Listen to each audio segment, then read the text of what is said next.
আসসালামু আলাইকুম রহমতুল্লাহি ওবরকাতুহু। সম্মানিত দর্শক, বাংলাদেশের রাজনীতি জটিল থেকে জটিলতর হচ্ছে। নির্বাচন নিয়ে যে স্বপ্ন, যে আশা, বিএনপি এবং অন্যান্য যারা দেখছিলেন, তাদের সেই স্বপ্ন ক্রমশ দুঃস্বপ্নে পরিণত হয়ে যাচ্ছে। অন্যদিকে নির্বাচন নিয়ে যারা পলিটিক্স করছিলেন, রাজনীতি করছিলেন, তারা আপাত দৃষ্টিতে তাদের সেই রাজনীতিতে সফল হচ্ছেন। বিএনপি যে এক্সপেক্ট করেছিল, আশা করেছিল যে তাদের কথা মতোই 2025 সনের ডিসেম্বরের মাসে নির্বাচন হবে, এবং তাদের যে আত্মবিশ্বাস ছিল এটি ছিল একেবারে আকাশচুম্বী। বর্তমান সরকারের কোনো সামর্থ্য নেই, শক্তি নেই বিএনপির এই যে শক্তিমত্তা, ডিসেম্বর মাসে নির্বাচন আদায় করে নেওয়ার শক্তিমত্তা, এটাকে চ্যালেঞ্জ জানানোর। বিএনপির আত্মবিশ্বাস ছিল যে প্রশাসনে তাদের লোকজন ইতিমধ্যে নিয়োজিত হয়ে গেছে, মাঠঘাট পথ তাদের নিয়ন্ত্রণে, তাদের প্রধান প্রতিদ্বন্দ্বী আওয়ামী লীগ বাংলাদেশে নেই। তো কাজেই তারা যদি চায় আদালতের রায় তাদের মতো হবে, তারা যদি চায় তবে দক্ষিণ সিটি কর্পোরেশনের মেয়র এশরাক হবে, তারা যদি চায় ডক্টর মোহাম্মদ ইউনূস ক্ষমতায় থাকবে না, তাই হবে। কিন্তু গত যদি 60 দিন অর্থাৎ 2 মাসের ঘটনা পরিক্রমা দেখেন, তাহলে দেখবেন যে বিএনপির সব আশাগুলো নিরাশায় পরিণত হয়েছে, সব আত্মবিশ্বাসগুলো ভেঙে চুরে চুরমার হয়ে গেছে, এবং তাদের আশা এবং যে আত্মবিশ্বাস সংক্রান্ত যে সফলতা তারা আশা করেছিল, প্রায় সবগুলো ধূলিসাৎ হয়ে গেছে। সরকার খুব সুকৌশলে বিএনপিকে ডিসেম্বর থেকে ফেব্রুয়ারি পর্যন্ত নিয়ে গেছে, আবার এখন ফেব্রুয়ারি থেকে এপ্রিলের মধ্যে টানা হেঁচড়া শুরু করেছে। বিএনপির যে জনতার মেয়র বলে খ্যাত এশরাক, তো ইঞ্জিনিয়ার এশরাককে প্রথমে সেই যমুনার সামনে থেকে ডক্টর মোহাম্মদ ইউনূসের পলিটিক্স শাহবাগ পর্যন্ত ঠেলে দিয়েছে, শাহবাগ থেকে নগর ভবন, আর সেই নগর ভবন থেকে তাকে এখন তার বাড়িতে ফেরত পাঠানো হয়েছে।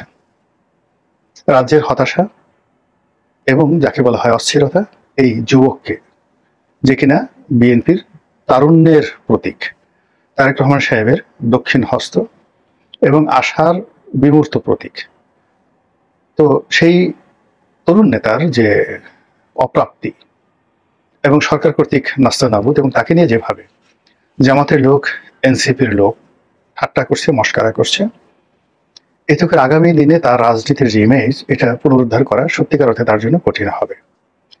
দ্বিতীয়ত, সরকারের যারা কর্তা ব্যক্তি যেভাবে তাকে টার্গেট করেছে, সেক্ষেত্রে এই সরকার যদি ক্ষমতায় থাকে এবং এই সরকার অধীন যদি নির্বাচন হয়, তাহলে এশরাক মেয়র তো দূরের কথা, অন্য যে কোনো নির্বাচনে সরকারি প্রশাসন যন্ত্রের যে বদনজরের কবলে পড়বে, সেটা কাটিয়ে ওঠা তার পক্ষে সম্ভব হবে বলে আমার কাছে মনে হচ্ছে না। তো যেটা বলছিলাম যে ডক্টর মোহাম্মদ ইউনূস এবং তার যারা লোকজন বিএনপিকে খুব সুকৌশলে ডিসেম্বরের যে দাবি, সেই দাবি থেকে ফেব্রুয়ারিতে নিয়ে গেছে লন্ডন বৈঠকের মাধ্যমে।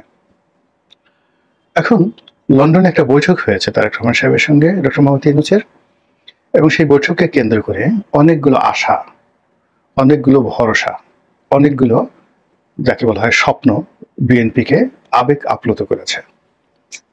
তারা দেখতে পাচ্ছে যে এই ডিসেম্বর এলো বলে, তারপর এই ফেব্রুয়ারি এলো বলে, তারপর ফেব্রুয়ারি মাসের 15 তারিখে যদি নির্বাচন হয়, 16 তারিখে আমাদের ক্ষমতা, আমরা প্রধানমন্ত্রী, আমরা রাষ্ট্রপতি, আমরা এমপি, সব কিছু আমাদের অধীন। এবং এই স্বপ্নে তারা বিভোর হয়ে ডক্টর মোহাম্মদ ইউনূস এবং তার যারা লোকজন তাদের সপক্ষে যে কথাগুলো বলা শুরু করলো, সেই সকল কথা এখন তারা ফিরিয়ে নিতে ইচ্ছে করলেই পারবে না।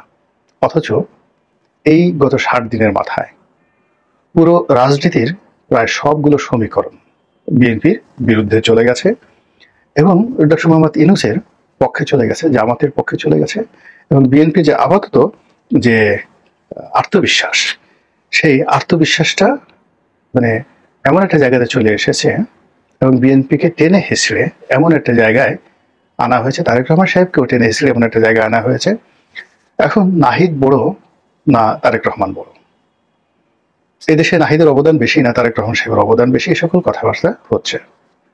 সালাউদ্দিন সাহেব বড় নেতা না সার্জিস বড় নেতা? এদেশে তাসনিম যারা, তাসনুভা, ডাক্তার তাসনুভা, অন্যান্য যে সকল এনসিপি নারী নেতৃত্ব রয়েছেন তাদের সমপর্যায়ের জ্ঞানী গুণী লিখিত লেখাপড়া যায় না সেই নেত্রী, মহিলা নেত্রী বিএনপিতে নেই, এই ধরনের একটা ভাইব তোলা হচ্ছে।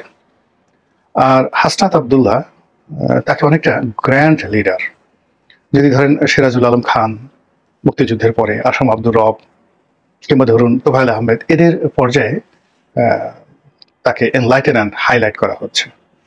এবং আশ্চর্য ব্যাপার হলো যে পত্র পত্রিকাগুলো, টেলিভিশন টকশোগুলো ঠিক এই ন্যারেটিভগুলো, মানে বিএনপি ভার্সেস এনসিপি। তো একটা সময় বিএনপি ভার্সেস আওয়ামী লীগ কল্পনা করা হতো, এখন আওয়ামী লীগকে বাদ দিয়ে বিএনপিকে জামাত নয়, তারপরে শেষে হেফাজত নয়, কিংবা জাতীয় পার্টি নয়, তাদেরকে তুলনা করা হচ্ছে সরাসরি এনসিপির সঙ্গে। বোঝার চেষ্টা করুন। 2 নম্বর হলো যে বিএনপিকে নিয়ে বা বিএনপি রাজনীতি নিয়ে এনসিপির যে কোনো একটা নেতা, সেটা নাসিরউদ্দিন পাটোয়ারী সাহেব হন কিংবা হাসনাত আবদুল্লাহ হন, সার্জিস হন, ওটা যখনই তারা কোনো বক্তব্য দেন বিএনপিকে নিয়ে, ওটা পত্র পত্রিকাগুলো, মিডিয়াগুলো এতটা হাইলাইট করে যে হাইলাইটটা আসলে মির্জা ফখরুল সাহেব বা সালাউদ্দিন সাহেবের বক্তব্য এইভাবে হাইলাইট করা হয় না। অথচ পত্র পত্রিকাগুলো জুলাই আগস্ট বিপ্লবের পর বা গণমাধ্যমগুলো বলতে গেলে বিএনপির দখলে, মালিকানা এবং নিয়ন্ত্রণ। এখানে এনসিপির কোনো মালিকানা নেই, ডক্টর মোহাম্মদ ইউনূসের কোনো মালিকানা নেই কোনো গণমাধ্যমে। কিন্তু গণমাধ্যম বারবার বিএনপি ভার্সেস এনসিপির মধ্যে যে সমতা আনার চেষ্টা করছে, সেখানে ক্রমশ এনসিপি গুরুত্ব পাচ্ছে, প্রচার এবং প্রপাগান্ডায় আর বিএনপি ক্রমশ পিছিয়ে চলে যাচ্ছে। এবং এর ফলে সাম্প্রতিক সময়ে যে কথাগুলো আসছে, সেটি বিএনপির যে দন্যতা, বিএনপির যে অসহায়ত্ব, এটা ক্রমশ স্পষ্ট হয়ে যাচ্ছে। 2টো উদাহরণ দিই। প্রথম উদাহরণ হলো যে এনসিপি নিবন্ধনের জন্য তাদের নির্বাচনী প্রতীক হিসেবে শাপলাকে চেয়েছে। শাপলা আমাদের জাতীয় ফুল। আমাদের 2টো যাকে বলা হয় এখানে শাপলা সংক্রান্ত বিষয় রয়েছে। একটা হলো শাপলা জাতীয় ফুল, আর অন্যটা হলো আমাদের একটা রাষ্ট্রীয় প্রতীক রয়েছে। শাপলা, তারপরে ধানের শীষ দিয়ে ওই যে টাকার পিছনে বা প্রধানমন্ত্রী মনোগ্রামে এই জিনিসগুলো থাকে, শাপলা সহ মানে ধানের শীষের যে প্রতীক এটা থাকে, এটা হলো রাষ্ট্রীয় প্রতীক। আর শাপলা যেটা যে ফুল, এটা আমাদের জাতীয় ফুল, যেমন রয়্যাল বেঙ্গল টাইগার। এখন রয়্যাল বেঙ্গল টাইগার আমাদের জাতীয় পশু, ইলিশ আমাদের জাতীয় মাছ। তো সেই থেকে যদি আপনি ধরেন যে জাতীয় কোনো প্রতীককে বা জাতীয় কোনো প্রাণী, ফুল, ফল, কাঁঠাল, এগুলোকে আপনি কোনো নির্বাচনে প্রতীক করতে পারবেন না, তাহলে এই ঘটনাটা ঠিক নয়। কারণ হলো ইলিশ মাছ প্রতীক আছে, তারপরে শেষে কাঁঠালও প্রতীক আছে, মোরগ প্রতীক আছে নির্বাচনে। তো সেক্ষেত্রে শাপলা কেন প্রতীক হবে না, যে সিঙ্গেল শাপলা ফুল? তো তারা শাপলা চেয়েছে এবং নির্বাচন কমিশন থেকে বলা হয়েছে শাপলা দেওয়া হবে না। এখন শাপলাকে যদি বলা হয় জাতীয় প্রতীক, তাহলে তো জাতীয় প্রতীক ইলিশ মাছ, সেটা কি করে নির্বাচনের প্রতীক হয়? তো সেটা না বলে বলা হচ্ছে যে এটা রাষ্ট্রীয় প্রতীক। ভালো কথা।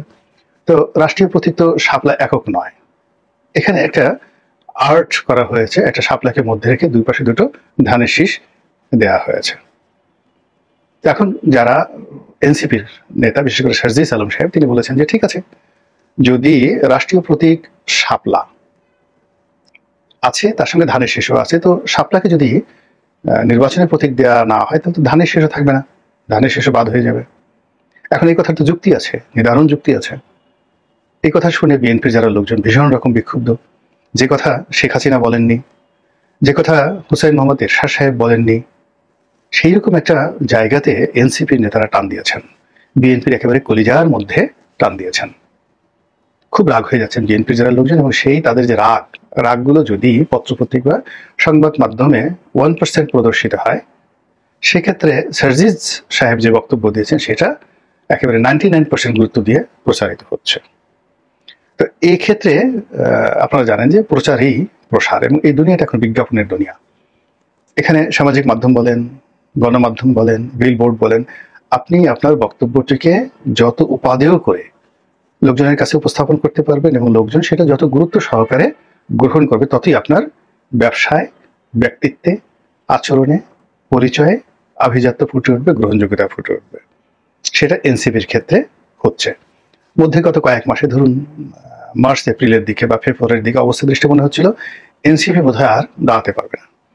কিন্তু এই যে জুলাই মাসে এমন কিছু রাজনৈতিক ঘটনা ঘটছে, বিশেষ করে আইন শৃঙ্খলা নিয়ে, বিশেষ করে বিএনপির যারা দীর্ঘদিনের বন্ধু তারা হঠাৎ করে শত্রু হয়ে যাওয়া এবং অনেকের বিএনপির ত্যাগ করা, এটা জাতীয় খবর হয়ে যাচ্ছে।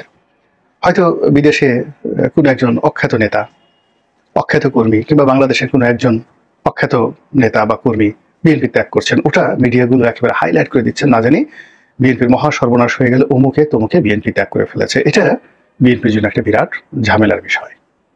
তো বিএনপি এই বিষয়গুলো কিভাবে মোকাবেলা করবে বা করছে, বিএনপির কোনো কর্মকাণ্ড দেখে মনে হচ্ছে না যে তারা এই বিষয়গুলো খুব ইন্টেলিজেন্টলি, বুদ্ধিমত্তার সাথে, স্মার্টলি, একেবারে আধুনিকতা দিয়ে তারা এগুলো মোকাবেলার চেষ্টা চালাচ্ছে। বরং তারা যে সমঝোতা করার চেষ্টা করছে বা তাদের নেতৃবৃন্দ যারা আছেন তারা যে সকল কথাবার্তা বলছে, তাতে করে বিএনপি আরো বেশি অবদমিত হচ্ছে।